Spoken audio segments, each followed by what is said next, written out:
ಮಂತ್ರಿಗಳು ಬರ್ತಾರೆ. ಅಲ್ಲಿರೋ ಕುರ್ಚಿಗಳೆಲ್ಲ ತೆಗೆಸ್ಕೊಡು ಮಗ.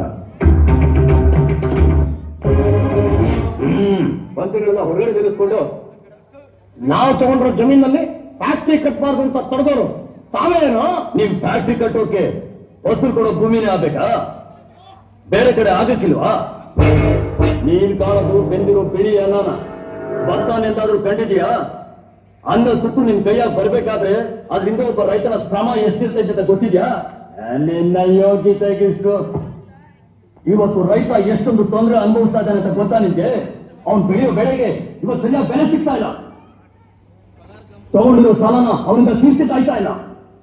ಎಷ್ಟೋ ಕಡೆ ಮಳೆನೇ ಆಗಿಲ್ಲ. ಹಸುವಿಂದ ಅವನು ಆತ್ಮಹತ್ಯೆ ಮಾಡ್ಕೊತಾವ. ಹಾಗಾದ್ರೆ ಫ್ಯಾಕ್ಟ್ರಿ ಕಟ್ಟ ಬಿಡಲ್ಲ ನೀವು? ಬಿಡಕ್ಕಿಲ್ಲ. ನೀನು ಮಂತ್ರಿ ಆದ್ರೆ ನಾನು ರಾಜ. ರಾಜ. ನಮ್ಮಿಂದ ನೀನು, ನಿನ್ನಿಂದ ನಾವಲ್ಲ. ನಿನ್ನ ಕುರ್ಚಿ ಯಾವಾಗ ಬಿದ್ದೈತೋ ನಿನ್ಗೆ ಗೊತ್ತಿಲ್ಲ. ಆದ್ರೆ ನಮ್ದು ಆಗಲ್ಲ. ಸಾಯೋ ಗಡ್ಡ ನಾವೇ ರಾಜ.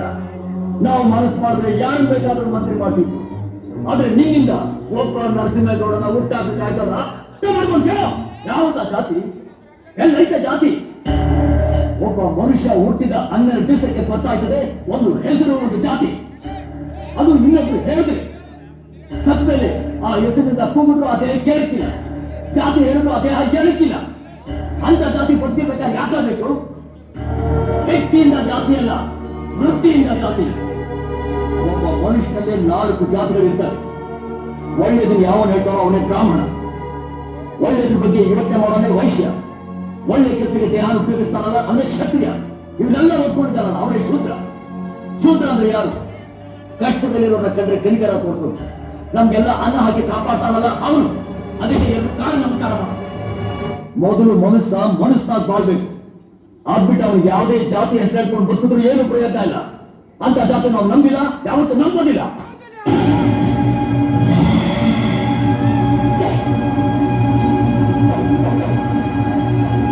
ಬಡವರು ಅಂದ್ರೆ ಬಿಟ್ಟಿರ್ತಾರೆ ಅನ್ಕೊಂಡ್ಬಿಟ್ಟಲ್ಲ. ನಮ್ತವ ಕೆಲಸ ಮಾಡೋದು ಊರೋ ಬಟ್ಟೆನು ಮಂದಿರಿಗೆಲ್ಲ ನಾನೇ ಕೊಡೋದು. ಆ ಮಂದಿರಿಗೆ ನಾವು ಮಲ್ಕೊಳೋದು ಯಾವ ನ್ಯಾಯ?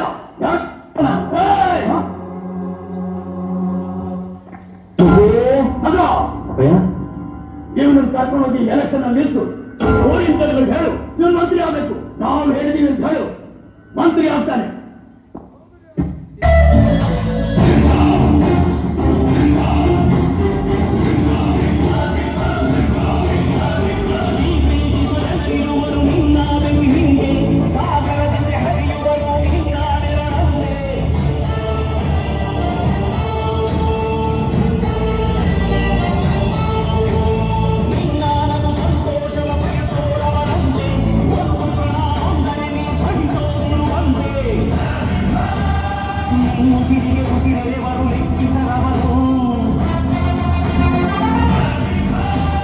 చెలు ఎను మౌజని